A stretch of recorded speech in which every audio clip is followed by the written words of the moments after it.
Oh, hey guys. So today I'm going to be doing my Eastern Final and Western Final video. They're going to be separate videos. So first I'm going to start off with the Eastern Final. So first let me just talk about the past two games. So,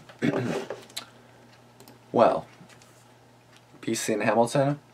Hamilton literally shocked the hell out of me, winning 48-8. I went to that game, as you saw, of course. Of course, my friend messages me now, like right when I shut the video. Now. But yeah, so Hamilton dominated 48-8, and then Winnipeg beat Saskatchewan 23-18, and that's where we are today. Hamilton and Ottawa for the Eastern Final, on November 18th at 1 p.m., and then Winnipeg at Calgary on the same day at 4:30 p.m. So first of all, I'm just gonna go through like some stats, whatever, like that I like normally did, because that's like what. Yeah, I don't know if that made any sense. So obviously Eastern Final, so Hamilton versus Ottawa, Sunday, November 18th at 1 o'clock p.m. The records, including the playoffs, Hamilton is 9-10, including their playoff win last week. Ottawa is 11-7. They haven't played any playoff games yet. This is going to be their first one, and hopefully their only one of this year, if you know what I mean. Ottawa at home this year is 6-3. Hamilton on the road is 4-5, which I think stat-wise, like after looking at all the stats, I think that Ottawa definitely has the edge in the Eastern Final, like overall. And I will go through that in a second. I'm just trying to fix it because my hair is ugly right now. Well, it's always ugly, but So yeah, Ottawa is 6-2 against teams in their own division, and Hamilton is 4-4 against teams in their division. So obviously Ottawa has the edge there. They have the edge of being at home. They have the better record. So now points scored and points against. What the fuck did I just do? Points scored and points against. So for Hamilton, for Ottawa, points scored 464, points allowed 420. For Hamilton, including the playoff win last week, they have 561 points scored and 464 points allowed. So Hamilton allowed what Ottawa has scored, 464. Before the playoff game, they had 513 points scored and then 456 points allowed. But as of right now, including the playoff one, it's 561 to 464, which is not bad at all. It's definitely still like a good 100 above, which is good. Now moving on to the regular season matchups. So the first game out of their first matchup was July 28th in Hamilton, where Ottawa saw a 21-15 win. So they were 1-0 so far. October 19th at Ottawa, 35-31 Ottawa victory. And then 8 days later in Hamilton, October 27th in Hamilton, Ottawa took the win 30-13. And they're 3-0 against Hamilton this year. They swept the season series, including the October 19th and 27th games, to be first in the division, should be able to be here. And that's that. Ottawa's 3-0 against Hamilton. Does that tell you anything? It might. It definitely should tell you something. So the last games played for both teams was for Ottawa in November 2nd, which was Toronto at Ottawa, where Ottawa won 24-9. And then obviously Hamilton's last game was November 11th, BC at Hamilton, with the Hamilton winning 48-8. Hamilton has won their last game. They haven't won anything in a row or anything. They just won their last game, which again is 48-8. Ottawa has won 3 straight games coming into this game. They won 35-31 against Hamilton, 30-13 against Hamilton, and then 24-9 against Toronto. So obviously Ottawa has the better win streak as well. And then obviously Ottawa has got a bunch of rest because they last played November 2nd, and then this game is not till the 18th. So I mean just over two weeks off, which that can be good for a team, but then it's also kind of like they haven't played for so long, like maybe they're not used to it. But I heard that last week, like before the Eastern semi and the Western semi, apparently they practiced as if they had a game, which is probably not a bad idea. And I think Calgary did that as well, just to kind of like keep their blood going, or kind of like keep going, and just so they don't kind of like slow down or anything.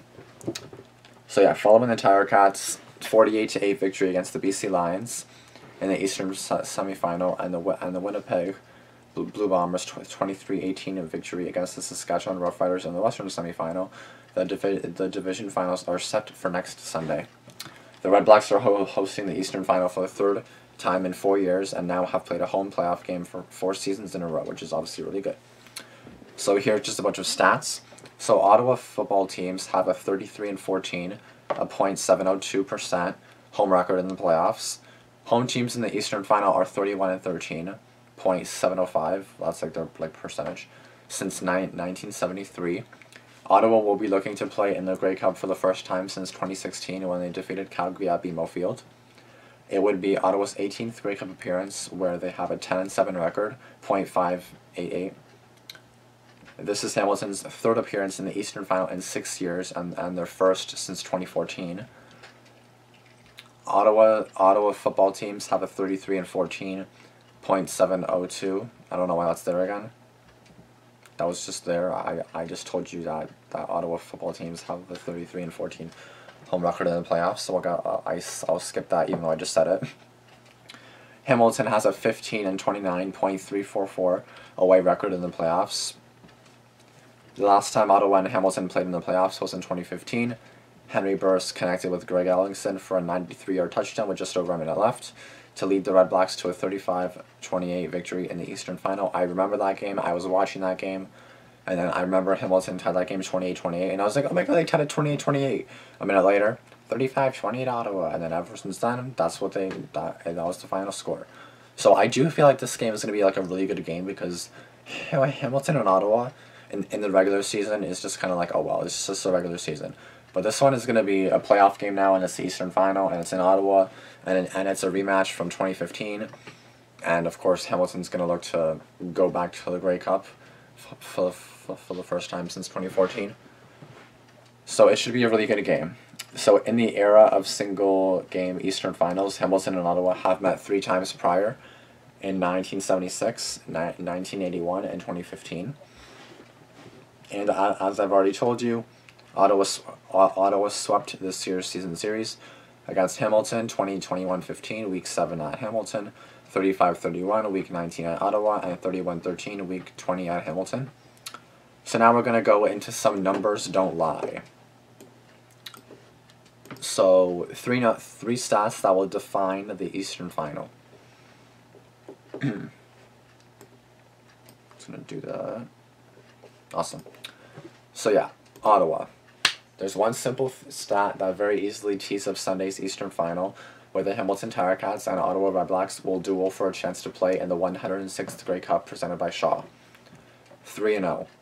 That was the season series between these clubs in favor of the Red Blacks, who pulled off the season sweep to capture a division title last month, along with the opportunity to host the Eastern Final. Of course, while there's no denying that history can provide some insight on what to expect in any future matchup with so many variables and other intangibles that can affect the outcome of a football game, it's important to think about which data to consider and how it can be applied in a meaningful and objective way. There are trends and statistics you can break down in favor of either team, but in the end, only one team can win, with the outcome being decided on the field. CFL.ca breaks it down in the latest Numbers Don't Lie. So here we're going to look at 3 stats. There's going to be a headline, a number, and then you're going to see like an article. Well, you're not going to see it. I'm just going to read it to you. So 1, can Jeremiah Masoli be stopped? The headline, Hot Masoli. The number, 13.6, Jeremiah Masoli's yards per attempt in the Eastern semifinal, which is obviously really good. Jeremiah Masoli actually had the best game of his career last week in Hamilton when they beat BC. It's been an easy transition this year for Jeremiah Masoli, who's made the jump from unknown backups to one of the best starting quarterbacks in the Canadian Football League. With his ability to not only make plays with his legs, but also dissect a defense with his right arm, Masoli has become one of the most exciting and dangerous pivots playing in the 3-down game.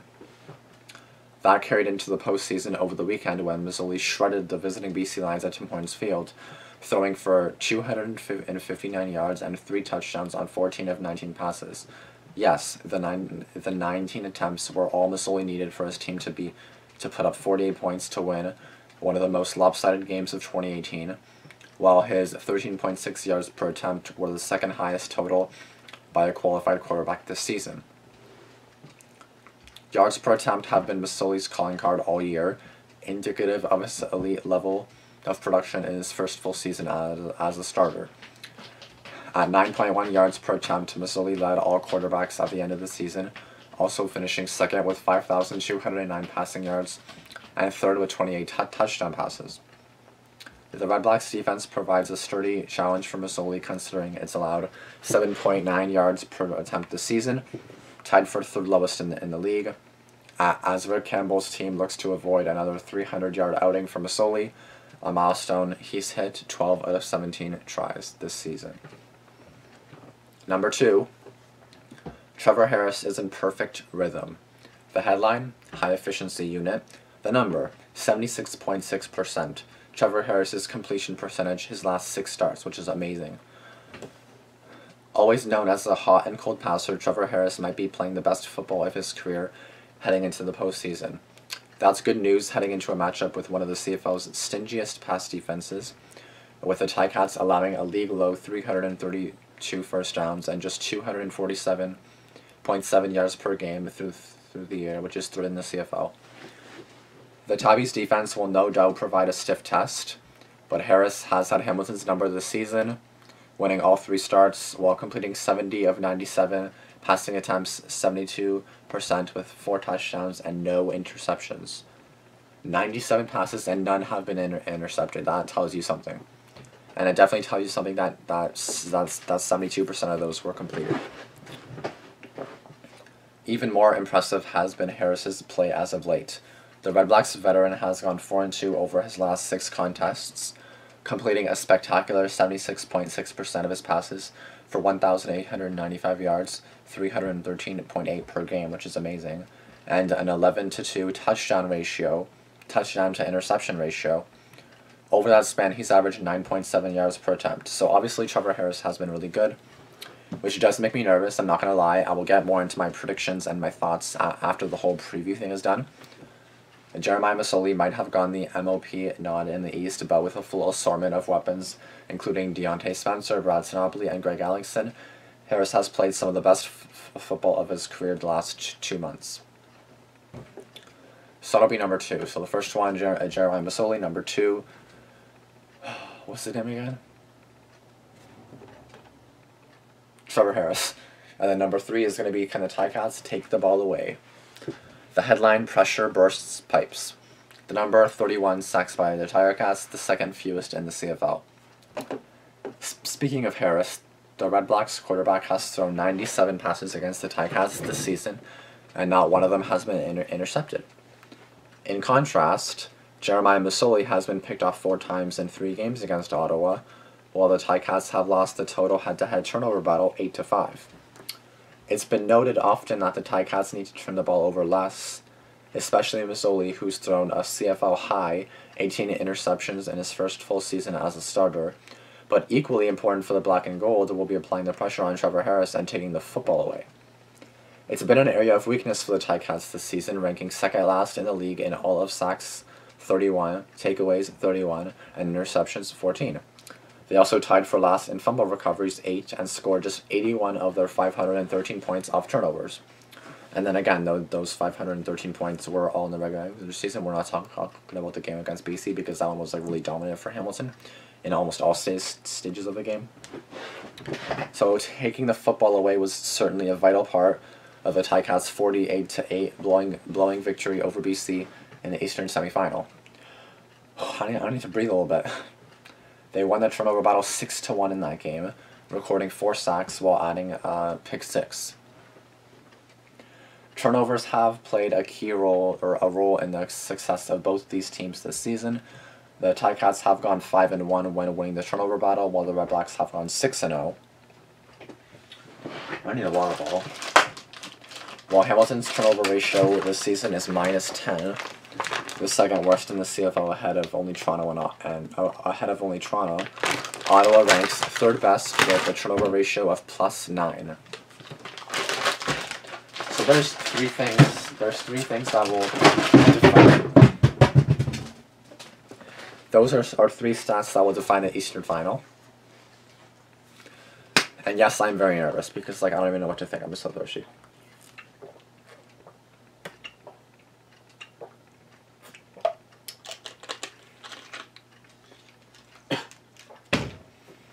Anyway.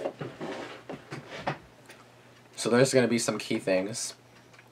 Turnovers, Jeremiah Masoli and Trevor Harris. That's going to be the main thing. I'm just nervous though because like now looking at the stats, I'm like shit, Ottawa has the advantage. Like Ottawa has the better advantage for sure. So now, head to head, who has the edge in the Eastern Final? Who has the edge? So despite a series sweep in the regular season, there's very little separating the Ottawa REDBLACKS and the Hamilton Tiger-Cats heading into their Eastern Final clash on November 18th.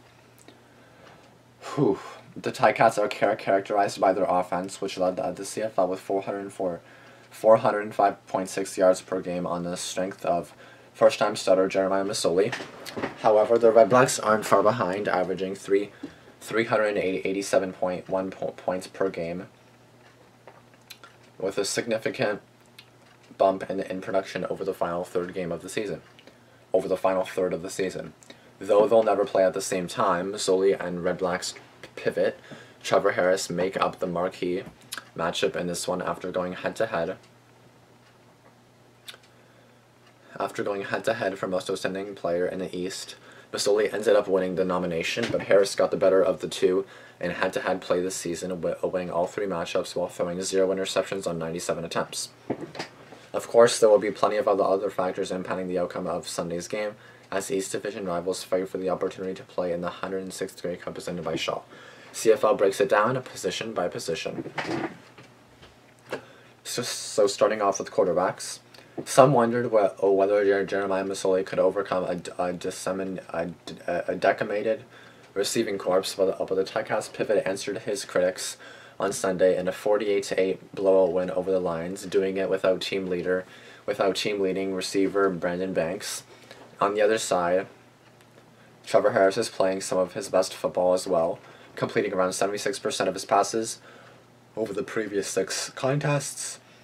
The East Division's MLP, Jeremiah Masoli, gets the slightest possible edge, so the advantage goes to Hamilton for quarterbacks. So now for running backs, William Powell had his second straight 1,000-yard season in 2018, rushing for a career-high 1,317 minutes already. What the fudge? Rushing for a career-high 1,362 yards and 6 touchdowns in his third CFL season, while the REDBLACKS passing offense makes headlines. Powell is an integral part of a balanced offense in the nation's capital. Sorry, I'm also tired and I feel like I'm on drugs right now. I feel like I'm high. Alex Green has been nearly as impressive for the Tiger-Cats, finding the end zone 13 times in the first 15 games of his career, including the postseason. It's close, but we have to go with Powell, so the advantage goes to Ottawa. Now moving on to receivers. A full-strength Tiger-Cats receiving corps might have made this interesting, but season-ending injuries to Brandon Banks, Chris Williams, and Jalen Saunders have put a damper on things. The emergence of Braylon Addison for the Tiger-Cats is big, but you can't argue against Ottawa's trio of Deontay Spencer, Greg Ellingson, and Brad Sinopoli, the latter having set the single-season receptions record for a Canadian receiver. The advantage goes to Ottawa. Though Braylon Addison has been really good for the Tiger-Cats, like really good, like he's been really good, like he'll be definitely a factor in the Eastern Final. Now the offensive line, the Tiger-Cats O-line powered the league's most productive offense, led by a dominant interior that includes nationals Brandon Revenberg and Mike Filer. Riker Matthews has taken another step forward at tackle, while Kevin Palmer hasn't looked out of place when pushed into action. The REDBLACKS have the best Canadian depth in the league up front, but the numbers suggest the Tiger-Cats have the edge, so the advantage goes to Hamilton. Oh my gosh, I can't even talk anymore. Oh my gosh. The defensive line. Neither of these defensive lines has been able to generate much pressure, with the REDBLACKS and Tiger-Cats ranking 7th and 8th respectively in sacks while putting up league average numbers on the ground. Ted Laurent has enjoyed a bounce-back season for the Tiger-Cats, while in the nation's capital, AC Leonard and Jonathan Newsom haven't put up the numbers we've expected. So the advantage is push as a tie. For linebackers, after a quiet season by his standards, Simone Lawrence made his presence known in the Tiger-Cats playoff win on Sunday, chasing Travis Lilly all day and almost scoring on a fumble recovery. Larry Dean is the East Division's most outstanding defensive player, and Don Unamba has become a star at Sam. I don't know what that stands for. So he's become a star at Sam, rounding out a solid group. The REDBLACKS linebackers, though relatively unknown, have also had a strong season. But Hamilton gets the nod, so Hamilton gets the advantage there. For the defensive backs,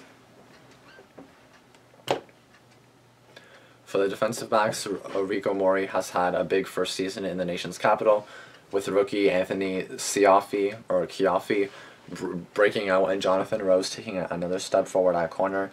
The Tiger-Cats boast the CFL's third-ranked passing defense, but the REDBLACKS have taken the ball away more, ranking third in the league with 41 takeaways. Jamal Rowley's injury and Richard Leonard's recent struggles in Hamilton give Ottawa the advantage. The advantage goes to Ottawa, like I just said.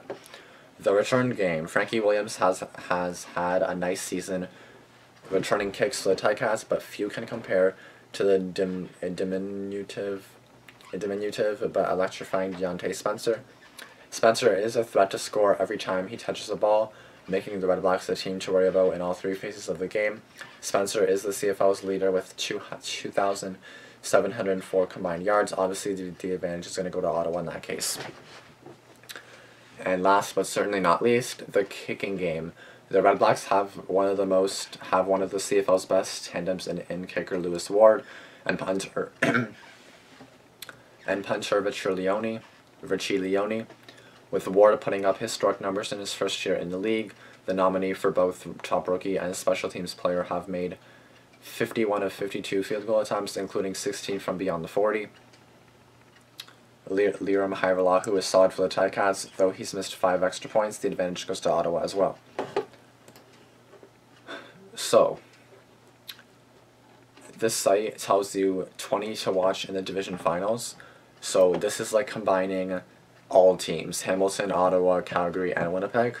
So I'm just going to do only the Ottawa and Hamilton players for this because this video is already so long. So number 20 is Braylon Addison for Hamilton. It seems like the Tiger-Cats have found their replacement for Brandon Banks, who suffered a season-ending injury last month in Ottawa. Braylon Addison showed his impressive debut was no fluke, hauling in 5 passes for 124 yards in a blowout win over the BC Lions. He's built some impressive chemistry with Jeremiah Masoli and should be on the radar in the division finals.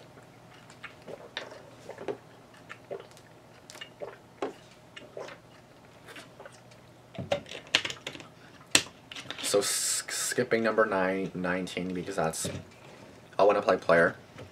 Once again, I'm just going to go in order. I'm just going to skip the Calgary and thing players. So number 18 is Alex Green for Hamilton. The production has been no fluke for the Tiger-Cats running back Alex Green, who scored 13 total touchdowns in 14 career games in 2 CFL seasons.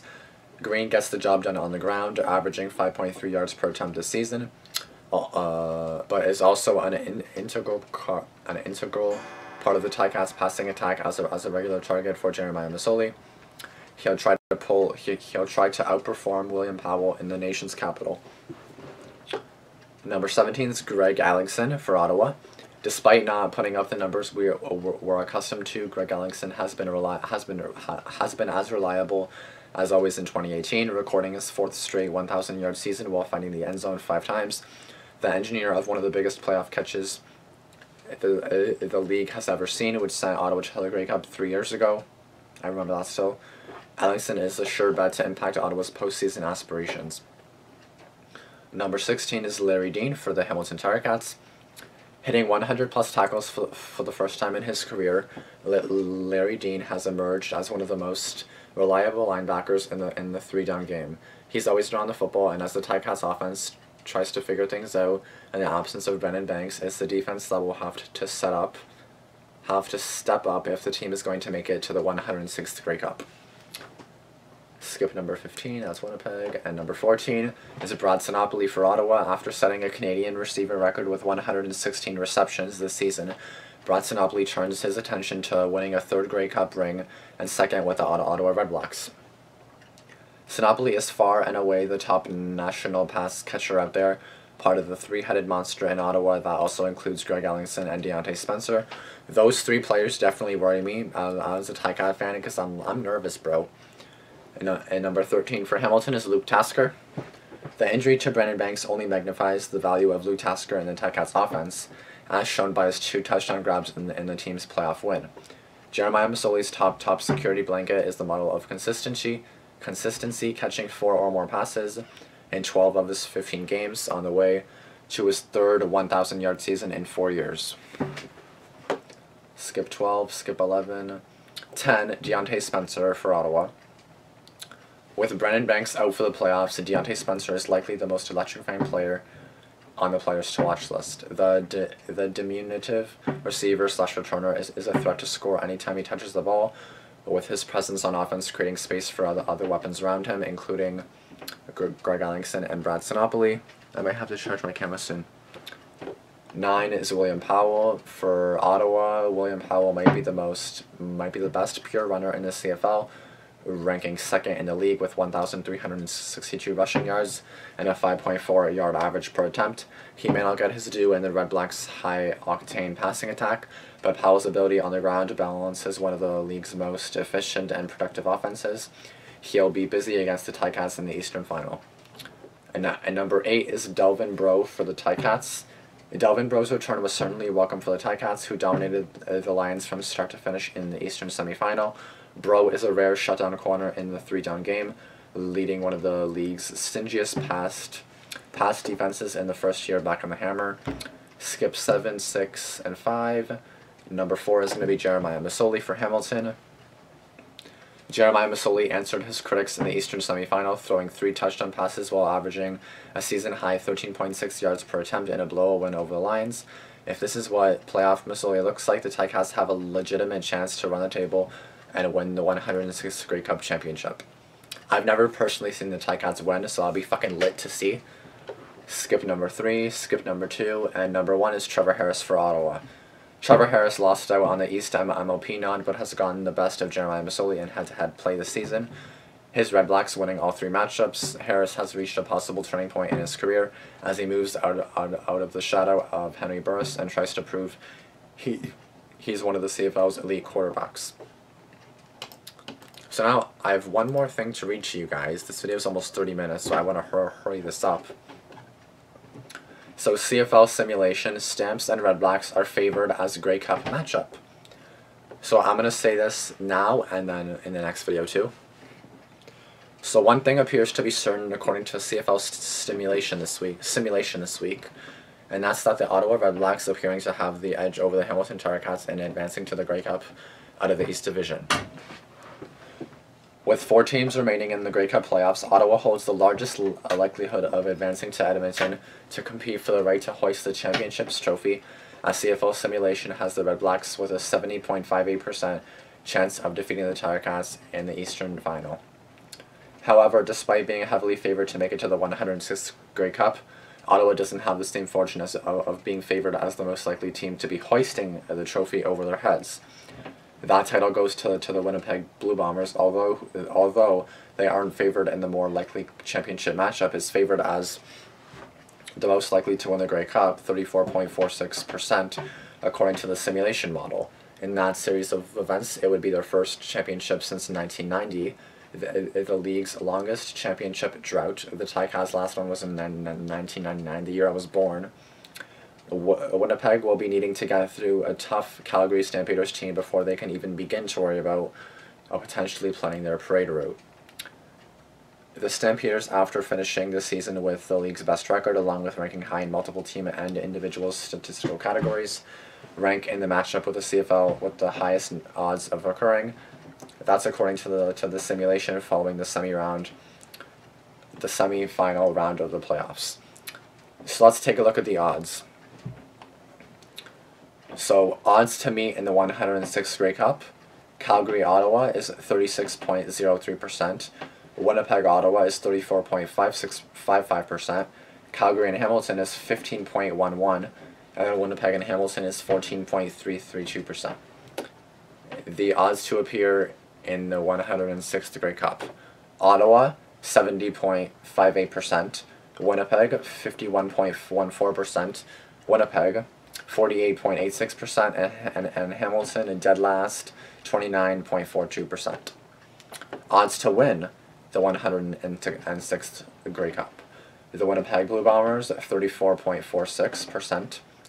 Ottawa, 27.36%. Calgary, 27.22%. And the Hamilton Tiger-Cats, last again, 10.96%. The model considers the following: each team's current win-loss record, the opponents already played, including whether it was a home or away game, margin of victory or loss in games previously played in the season, remaining opponents to be played, including whether those games are home or away, and the most recent result. A most recent win is weighted more heavily than a win back in week 1, for example. The model calculates each team's probability of victory in each remaining game. It then simulates 10,000 replications of the remaining regular season schedule. The first place team in each division is the one with the most regular season wins. For each replication, the model keeps track of which team finished first. For instance, if Winnipeg finished first in the West Division in 1990, in 1,990 of the 10,000 replications, then its first place probability is 1,990/10,000, which is 19.90%. The model is updated weekly based on the results of games played that week. So there's my there's my whole preview, which is 31 minutes, almost 32. Whoever's watching this video up until now, you guys are the best. Thanks for being like a true CFL fan or a fan of me for watching my videos.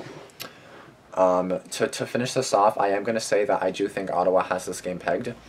Although I'm not going to count on Hamilton because someone actually commented on my video like, Ottawa's going to win next week, right? I would not be so sure, although Ottawa does have the edge, and I do think they'll win myself. I do think that Ottawa will win myself. But I do think that Hamilton should have a chance, considering they just dominated 48-8.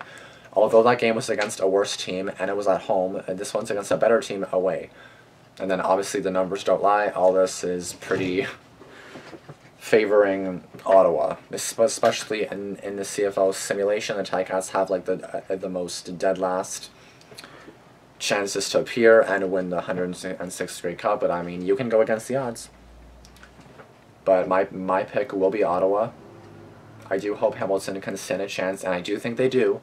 They definitely have a chance. This is why I'm not going to say don't count. This is why I'm going to say don't count them out, because you never know what's going to happen.